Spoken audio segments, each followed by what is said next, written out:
Okay. This base belongs to you now. Make Diamond Dogs the force it deserves to be. Like any organization, we need good people, and we need to make good use of their talents. Miller asked me to lay that out for you.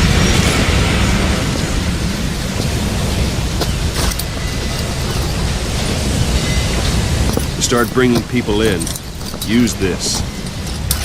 It's a Fulton recovery device. When you're in the field, use it to extract any soldiers or prisoners you want back here.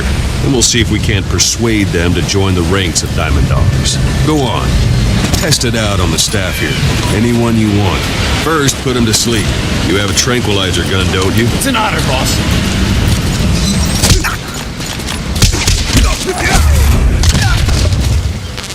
That's one way of doing it. Now it's good.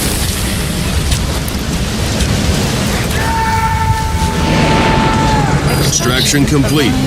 You can only Fulton recover someone if they're not resisting it. No dead bodies either. They don't make great recruits. The staff member you just extracted will be assigned to the team best suited to his abilities. See for yourself. Open your iDroid. Select staff manager. So that staff member was placed on the R&D team.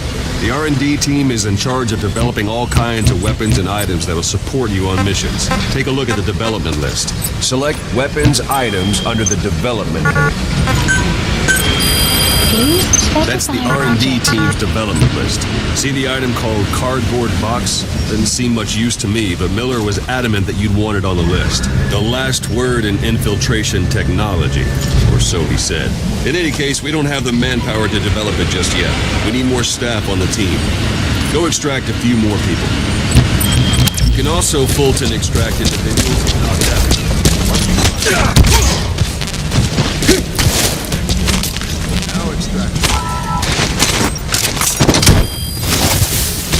Good.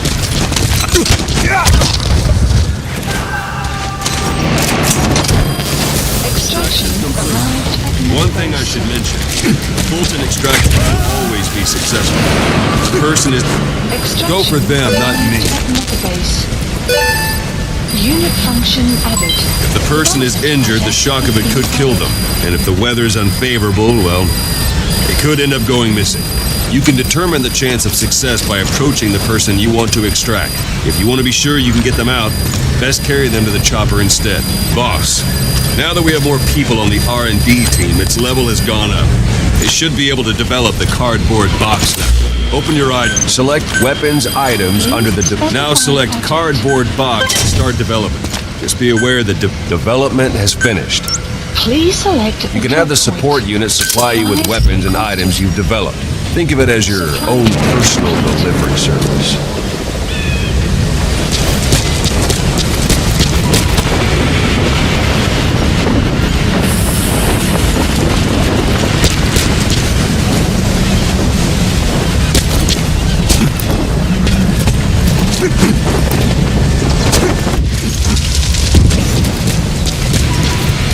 And there it is. Miller said you know what to do. Try it out. One last thing. The staff members you extracted were all placed on the R&D team, but that was Miller's decision. If you think they belong somewhere else, you're free to move them around. Well, that about does it. You won't make any GMP or find recruits hanging around here. Board the chopper when you're ready for a mission.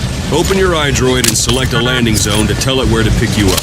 Or if you're still in the mood for knocking guys on their asses, you can stay around here a while. Give them in some practice. Just come pay me a visit. Boss, let's practice your CQC. Begin by grabbing it.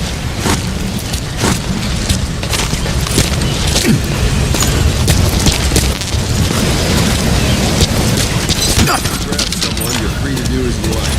Interrogate him, knock him out, kill him. Scratch that last one for now. Go ahead and knock him out. Let's do this, boss. Talk. Where are your friends?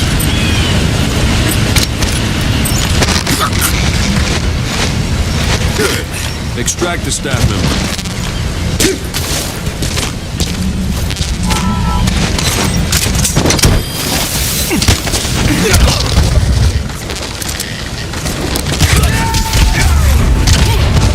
Extraction arrived at Mother him out. He'll stay unconscious for longer. Go on and extract him. Strike an adversary repeatedly to knock him out.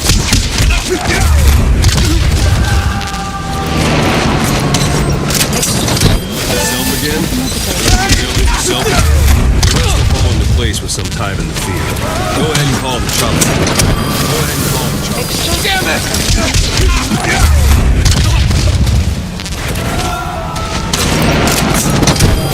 Extraction.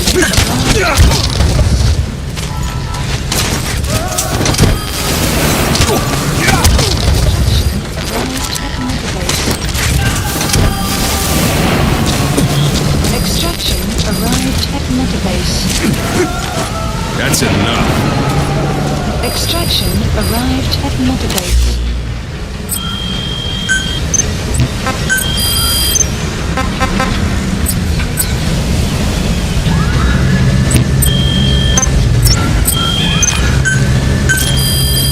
Please specify a project.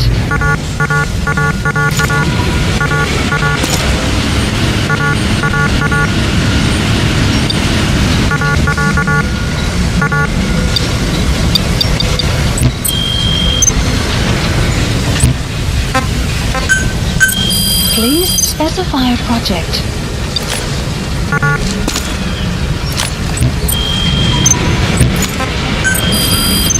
Select unit. Select unit.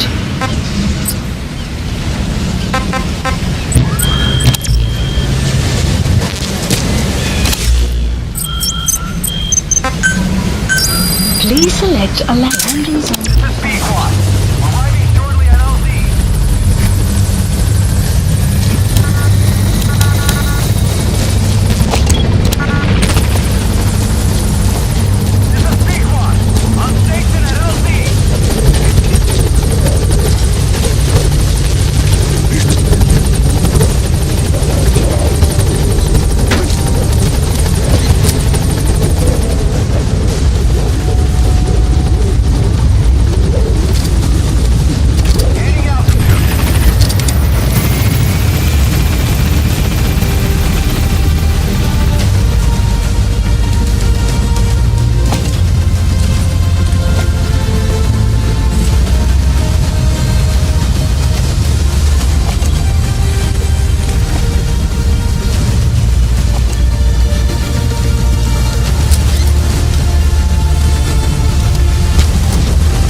Extraction arrived at Mother Base. Development project has been added.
hospitalized in Dikelia, a British sovereign base area on Cyprus. It's part of British overseas territory that falls outside of Cypriot jurisdiction. You got moved from Cuba's Little America right into Cyprus's Little Britain. Why Dikelia? The UK and the US remain close allies. The last place Cypher would think to look for you is inside their own system.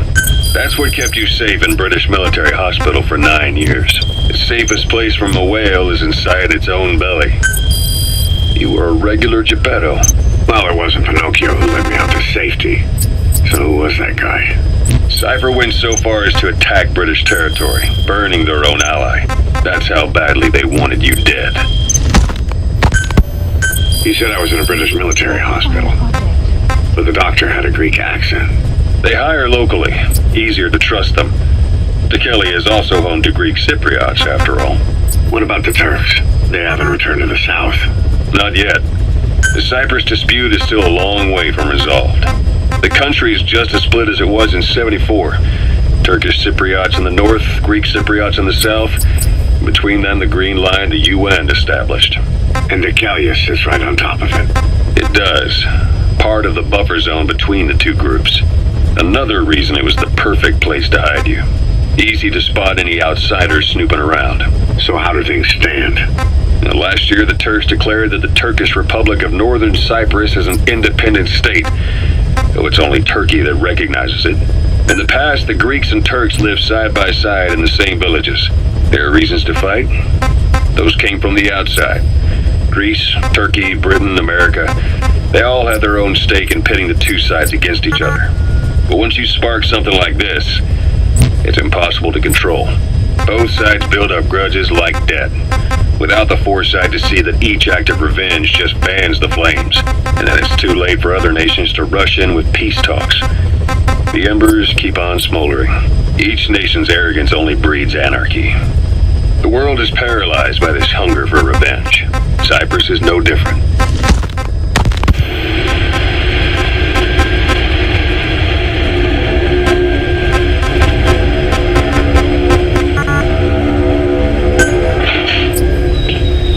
You're up.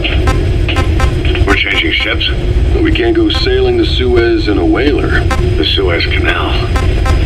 When did they reopen it? Not long after you were attacked. Once they finished sweeping it for mines after the Arab-Israeli conflict. Can you stand? We've got to transfer to a container ship for passage through the Suez. Our destination is Pakistan, Afghanistan's neighbor to the south. There we disembark and head via Peshawar to the Zero Line, the border. We'll travel to the Khyber Pass by road. And then? We continue on horseback. Afghanistan's main roads are under Soviet control. We'll need to go around them. It'll be all narrow, winding paths through the mountains. We'll do better on horseback. It's a local guerrilla tactic. They use the higher ridges to avoid air recons. Then they charge down the mountains for ambushes. The Soviets still haven't devised a counter-strategy. Our time frame is only half as much as we really need. It's gonna be a tough march. Better horses than boats. Well, it'll make for good physiotherapy. Take the time to get used to that new arm.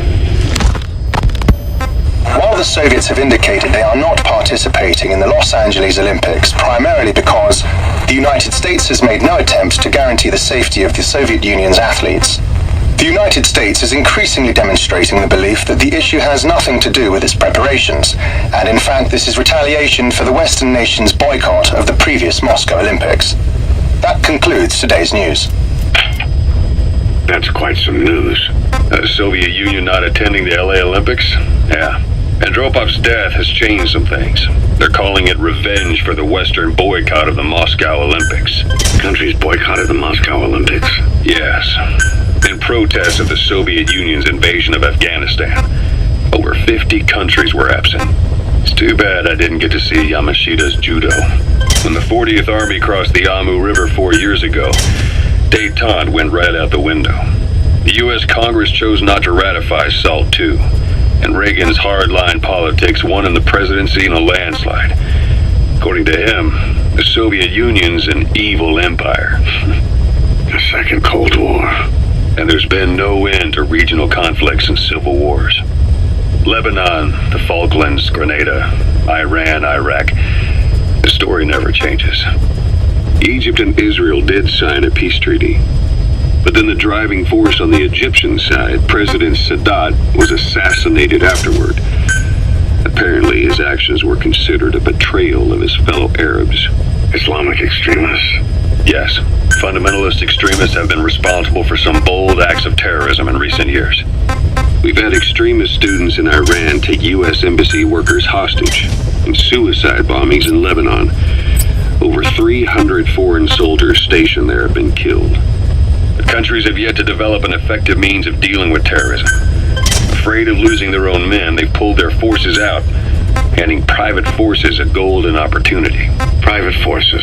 Small armies with no national affiliation, working for the highest bidder. That's right, they got the idea from you. After Mother Base went down, they began spreading to meet the soaring demand. Miller's organization is just one of many PFs now. The entire world is after you. But at the same time, it needs you too. Miller told me about what happened in the Caribbean 9 years ago. You do remember Miller. You'd formed a private army with him. An army with no allegiance to a nation. I remember, but... I see. You're not sure what's fact and what's a fantasy caused by the coma. It's still all a mess, huh? All I can do is tell you the facts as they were told to me. I've gone easy on you up until now. But this is where the hard stuff begins. 1974, the year before you entered your coma. You were in Colombia, operating with a small unit of men, basically mercenaries. Miller was among them. Miller was trying to find a way to turn his and your talents into a line of work. He was looking to start a business where you would fight on behalf of others around the world, those who needed military force. But the reality was, at that time, you didn't have enough gear to equip your own men. Then Miller came across this client. It was a huge job he was offering, but you had a shot at pulling it off. You accepted it and headed into Costa Rica.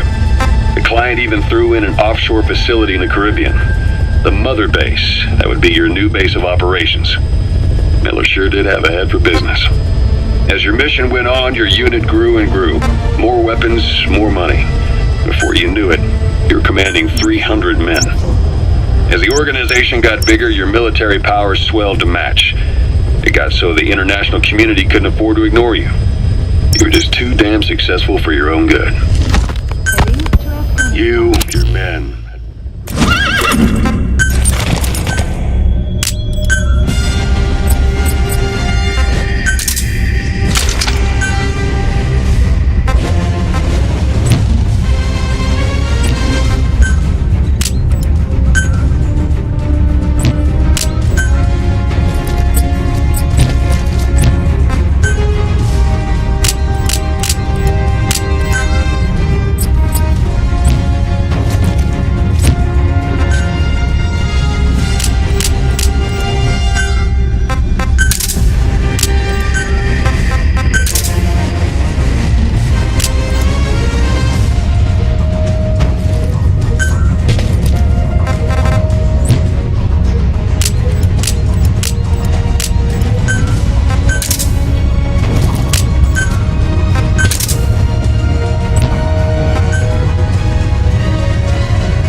had worn out your welcome. Everyone was out for you. East, West, First World, Third. It was only a matter of time before someone took you down. And that was XOF. Officially, they're an anti-terror unit under the CIA. In reality, they're Cypher's private strike force. They lured you to Cuba using Chico, the Nicaraguan revolutionary kid, and Paz, a mole who worked for Cypher as bait. While you were gone, XOF, posing as a nuclear inspection team, stormed Mother Base. At the same time, C4 they placed on the strut legs went off. The whole thing went down in minutes. XOF. Kisses and hugs followed by a big FU. All because of Miller's blind spot. A back door into Mother Base no one suspected. You remember a certain scientist. Huey was responsible for bringing the inspection team on board, giving the enemy a perfect opportunity to hit you at home. You were returning from Cuba when it happened. Mother Base came damn close to taking you with it into the Caribbean. Those of your men out on assignment returned right away. They refused to believe the wreckage in the water they found was Mother Base. But they checked the coordinates again and again, until reality finally settled in. You were supposed to die that day. That was XOF's primary objective. As far as most folks know, you did. The first doctor to see you wasn't even sure what he was looking at. Before they'd even finished operating, your men moved you to that hospital in Cyprus. There was a woman named Eva who arranged that. Rings a bell, huh? Most men in your condition would have been written off right from the start. But you survived. You went straight down to hell, and they pulled you out. Your eye wide open. Full of venom. The days of Naked Snake are long gone. Welcome back, Venom Snake. This world still needs you. Here, Snake, try this on. A prosthetic arm. Miller was calling it the arm that wasn't there. The physiotherapy's going well. Your arm's bulked up enough for it to fit. There. Perfect. A little time with it, and it'll work better than the real thing. What do you think?